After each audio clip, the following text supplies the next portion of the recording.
Coach, congratulations once again. Thank you.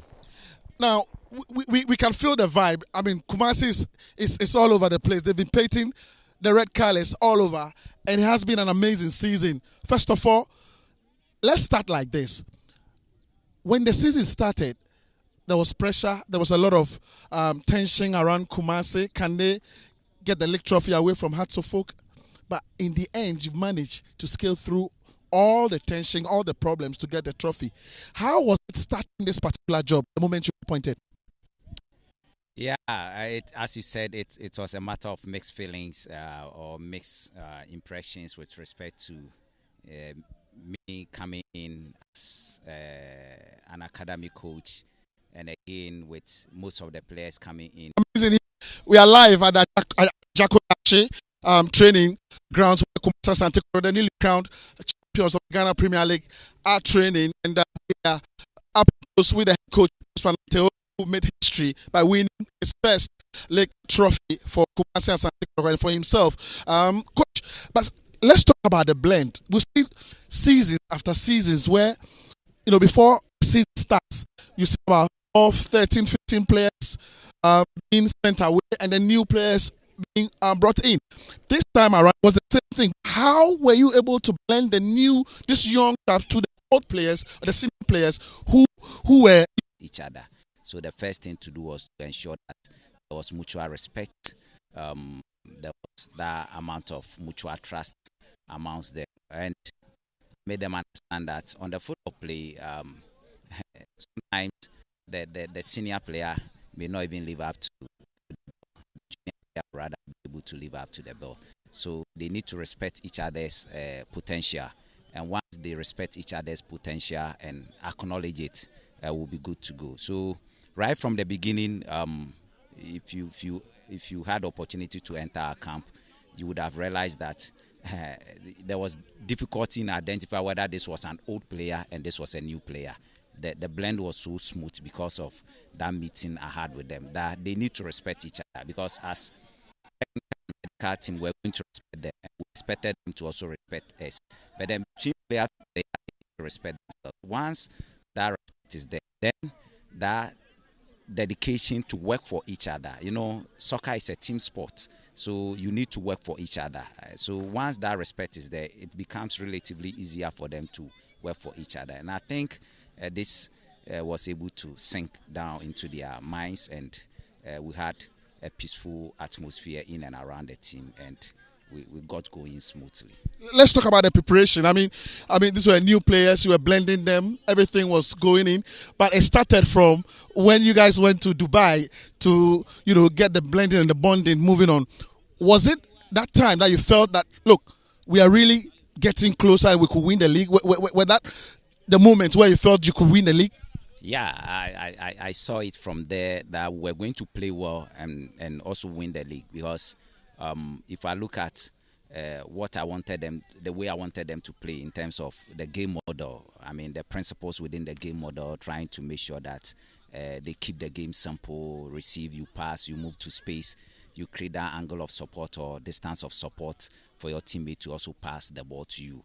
So once we were together and we kept training morning and evening, I realized it went down quickly. So and they started getting the concept so well to our surprise. So actually our going to Dubai made us to have that confidence that, one, we're capable of implementing the game model that I spoke about, and two, we're also capable of winning the trophy. And fortunately, we played well in the season, and football must entertain the people. If you come to the field, you should be entertained. So one of my priorities was to make sure that we played an attractive, constructive, free-flowing, beautiful football. And I think somehow I was able to achieve that. And then the results also came in. So it was actually in Dubai that we were able to identify the fact that we're capable of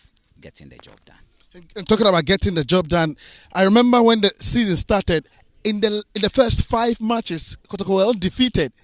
How was the feeling like? A new team, they've bonded well, and you in charge of a new team. In the first 5 matches, you were undefeated, winning all 5. It was amazing, and it was surprising to everybody. If you look at the teams that we played, these were teams that gave us a run for our points and for our money. The feeling was amazing, and it made training interesting because everybody got to know that hey, they needed to lift up their performance at training to be able to part of the team cut. When I say the team cut, I mean the 20-man squad for every team, every game. So the atmosphere was good and it brought in that energy, that physical energy, that mental energy.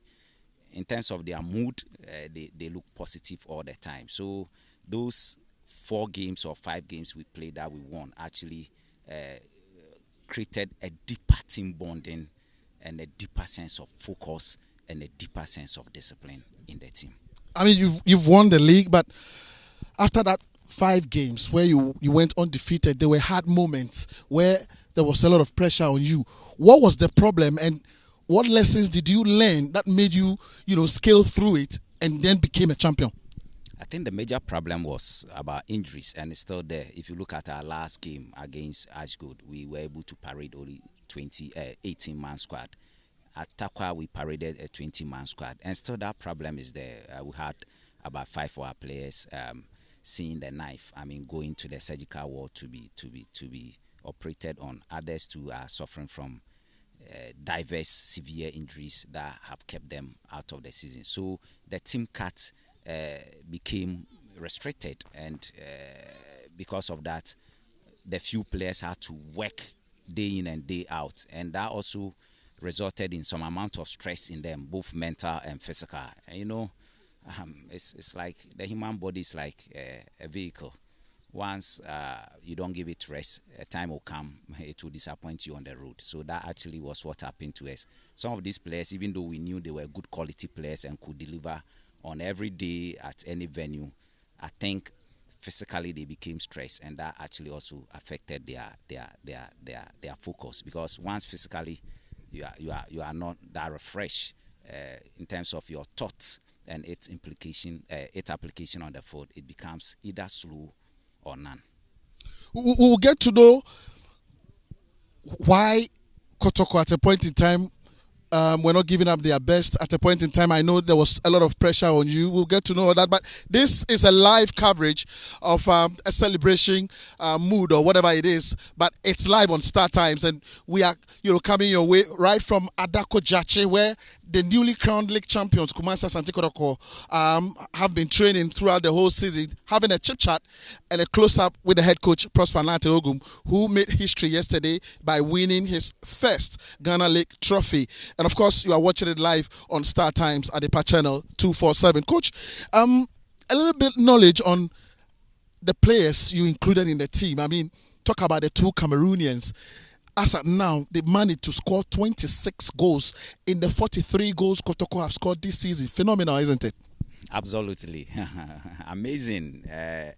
If you look at the quality of these 2 players, it's beyond description, it's beyond comprehension. If you look at their skill level, if you look at their game intelligence, if you look at their speed, their strength on the field of play, if you look at all these things, you see that they are just exceptional. And I think they did very well by settling down quickly into a culture, which is the kotoko culture, the Asante culture, because it comes with a lot of pressure, as you've kept saying. They did well.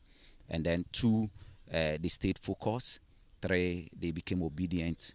4, I remember they told me, Coach, we are here to work, and all that we know is training, because some of the times I realized they had to get some rest. But they said, no, Coach, we've left Cameroon to come to Ghana to work, not to rest. And I was shocked the first day they told me this. So it's all about the mentality. They did very well when we went to when they joined the team in terms of our preparation. And I remember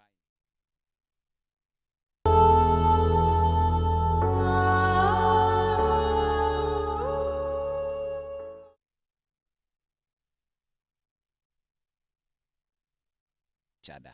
So the first thing to do was to ensure that there was mutual respect. There was that amount of mutual trust amongst them. And made them understand that on the football play, sometimes the senior player may not even live up to junior player, rather be able to live up to the ball. So they need to respect each other's potential. And once they respect each other's potential and acknowledge it, will be good to go. So right from the beginning, if you had opportunity to enter our camp, you would have realized that there was difficulty in identifying whether this was an old player and this was a new player. The blend was so smooth because of that meeting I had with them. That they need to respect each other, because as medical team, we're going to respect them, and we expected them to also respect us. But then team players, they need to respect themselves. Once that respect is there, then that dedication to work for each other. You know, soccer is a team sport, so you need to work for each other. So once that respect is there, it becomes relatively easier for them to work for each other. And I think this was able to sink down into their minds, and we had a peaceful atmosphere in and around the team, and we got going smoothly. Let's talk about the preparation. These were new players. You were blending them. Everything was going in, but it started from when you guys went to Dubai to get the blending and the bonding moving on. Was it that time that you felt that, look, we are really getting closer and we could win the league? Were that the moment where you felt you could win the league? Yeah, I saw it from there that we're going to play well and also win the league, because if I look at what I wanted them, the way I wanted them to play in terms of the game model, the principles within the game model, trying to make sure that they keep the game simple: receive, you pass, you move to space, you create that angle of support or distance of support for your teammate to also pass the ball to you.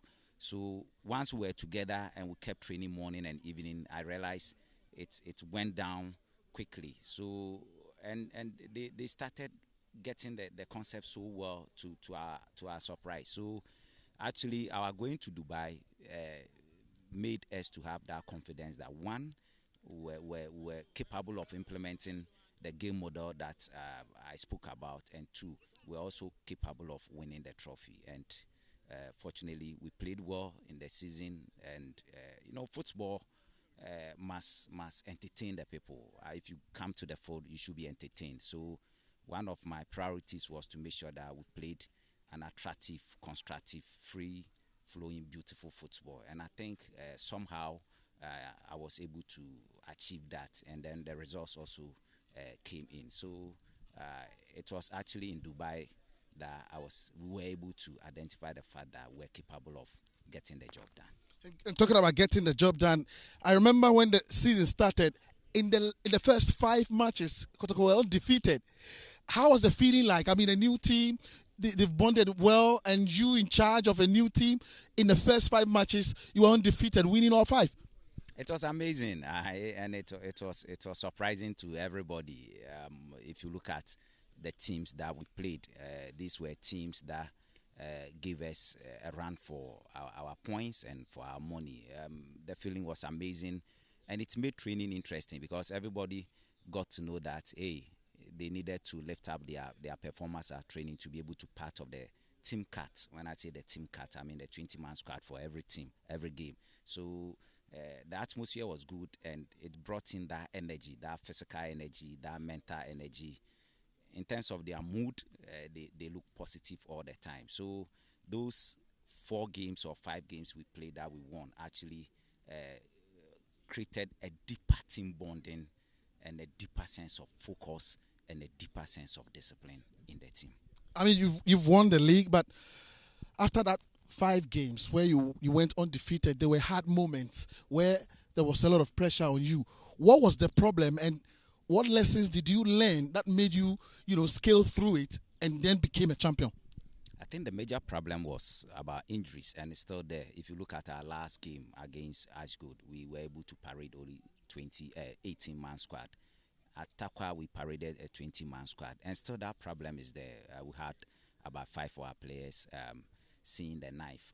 Going to the surgical ward to be operated on. Others too are suffering from diverse severe injuries that have kept them out of the season. So the team cut became restricted, and because of that, the few players had to work day in and day out, and that also resulted in some amount of stress in them, both mental and physical. And, it's like the human body is like a vehicle. Once you don't give it rest, a time will come, it will disappoint you on the road. So that actually was what happened to us. Some of these players, even though we knew they were good quality players and could deliver on every day at any venue, I think physically they became stressed, and that actually also affected their focus, because once physically you are not that refreshed in terms of your thoughts and its application on the field, it becomes either slow or none. We'll get to know why Kotoko at a point in time were not giving up their best. At a point in time, I know there was a lot of pressure on you. We'll get to know all that. But this is a live coverage of a celebration mood or whatever it is. But it's live on Star Times, and we are coming your way right from Adako Jache, where the newly crowned league champions, Kumasi Asante Kotoko, have been training throughout the whole season, having a chip chat and a close-up with the head coach, Prosper Nartey Ogum, who made history yesterday by winning his first Ghana League trophy. And of course, you are watching it live on Star Times at the channel 247. Coach, a little bit knowledge on the players you included in the team. I mean, talk about the two Cameroonians. As at now, they managed to score 26 goals in the 43 goals Kotoko have scored this season. Phenomenal, isn't it? Absolutely. Amazing. If you look at the quality of these two players, it's beyond description. It's beyond comprehension. If you look at their skill level, if you look at their game intelligence, if you look at their speed, their strength on the field of play, if you look at all these things, you see that they are just exceptional. And I think they did very well by settling down quickly into a culture, which is the kotoko culture, the Asante culture, because it comes with a lot of pressure, as you've kept saying. They did well. And then 2, they stayed focused. 3, they became obedient. 4, I remember they told me, Coach, we are here to work, and all that we know is training, because some of the times I realized they had to get some rest. But they said, no, Coach, we've left Cameroon to come to Ghana to work, not to rest. And I was shocked the first day they told me this. So it's all about the mentality. They did very well when they joined the team in terms of our preparation. And I remember in Dubai, the first day I met them, I told them they should give me 2 weeks. These guys will play well. And fortunately, they've been able to live up to the bill. So, in fact, it's not because I'm their coach, but if you look at them so close at training, you see that the quality in them is just amazing. These are naturally talented players with a lot of skill, a lot of speed, a lot of strength, and ultimately a lot of game intelligence. They are able to read and analyze situations on the field and take informed decisions to the advantage of themselves as individual players on the field, and then to the advantage of the team. So it tells you how intelligent they are when they are on the field. We are talking about these two Cameroonians. They've never been in Ghana before. How do you communicate with them? I mean, it's been amazing. I remember telling the whole team that sometimes in life, when opportunities come and you don't take them, you live to regret. When I was at Wafa, I had a whole French teacher to myself to teach me French, but I kept dodging him. But here was the case. I now came and had to communicate with players who speak French. So I regretted the moment that I didn't take advantage of learning the French whilst I was at Wafa, because there was a French teacher. Because Wafa is, a multilingual or multinational sort of a club. Yeah, so you have Frenchmen there, you have Anglophone people there. So normally what they do is that they make sure that the Anglophone people learn the French, and the French people also learn the English. Back to your question. Fortunately, we have the person of Maswala Ajiman, who can speak very good French. So he has been my interpreter, and either in person, one-on-one, or on phone. So if I want to talk with Frank or I want to talk with Infegi, I'll call Maswell, and then I'll do a conference call. So what I will say, Maswell will interpret for him to also give the feedback to Maswell, and Maswell will tell me. So it has been it has been good. And in terms of the football play, football is something you can see. So once the demonstration is done with respect to a particular training drill that I want to do, once the demonstration is done, I think they get it and they get going. But then I make sure Maswa stands closer to the two of them. So if anything and they don't understand, they also communicate back to me. And I want to tell you that they look overly relaxed and calm around me, and vice versa. I'm also so calm and relaxed around them. You see, if you look at them, if they were to be some sort of players, the poster boys they have become, the hype and the quality they have shown, like they will by now start to show some sort of indiscipline. But I tell you, the way they entered, they are still the same as we speak today. Look at the time, 4:10. That is how they are. They have not changed, and it amazes me. Wow. It's a victory celebration coverage right here from Adako Jachi, where Kumasi Asante Kotoko have been training throughout the entire season. It's a close-up with Prosper Nartey Ogum, the head coach of Kumasi Asante Kotoko. Yesterday, you mentioned about the pressure in Kotoko, and I'm sure you've been through it. It has soaked you up. It has toughened you up. Tell us about the pressure and how you've been able to manage it throughout the whole season. Yeah, the pressure is everywhere, but it's higher here because expectations are very high every day in and out. This is a team that they believe that even when they play Real Madrid, they have to win. This is a team that they believe that irrespective of the opponent, irrespective of the venue, they should be the winners. So it tells you the expectation. So once you are a Kotoko coach, you need that competence, you need that that special grace to be able to operate as the head coach, and you need men around you who are loyal, who are dedicated, and who also share your vision. And I'm talking about the medical team and then the technical team. They've been amazing. They've been very supportive. We think together, we act together. There aren't gaps amongst us for players to take advantage of those gaps. So the pressure has been there because of the expectation. And I tell you, if you ask what do you call it, every former Kotoko coach, he will tell you this. But what I do is I don't really focus so much on what goes on on social media. I only focus on the team because I am of the view that sometimes you go there and some of the things you see or some of the things you hear can either bring you down emotionally. It will bring you down and you lose your focus. You lose your self-being. And when you come the players, it will affect them. So what I do is to try as much as possible to stay away from the media space. If people who are technical people call me to share ideas, which they do. Some people call me, tell me, Coach, we watch your game. These are the weaknesses we saw. Try and work on them. These are the strengths we saw. Try and consolidate them.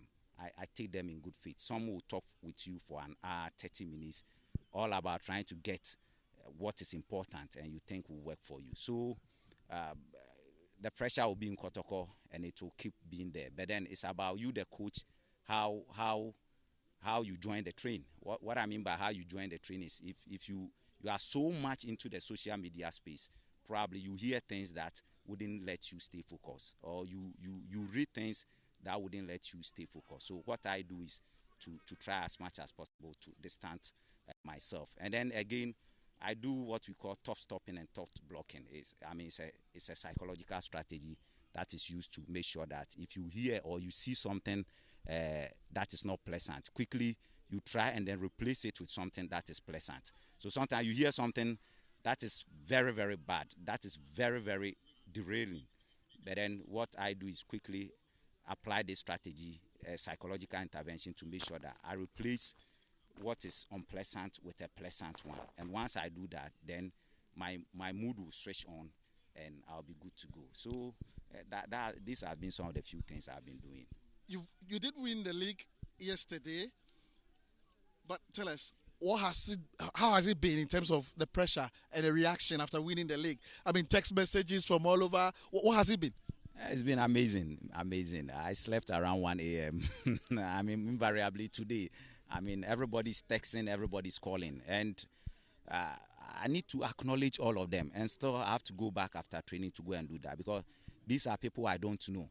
But then they just have me at heart.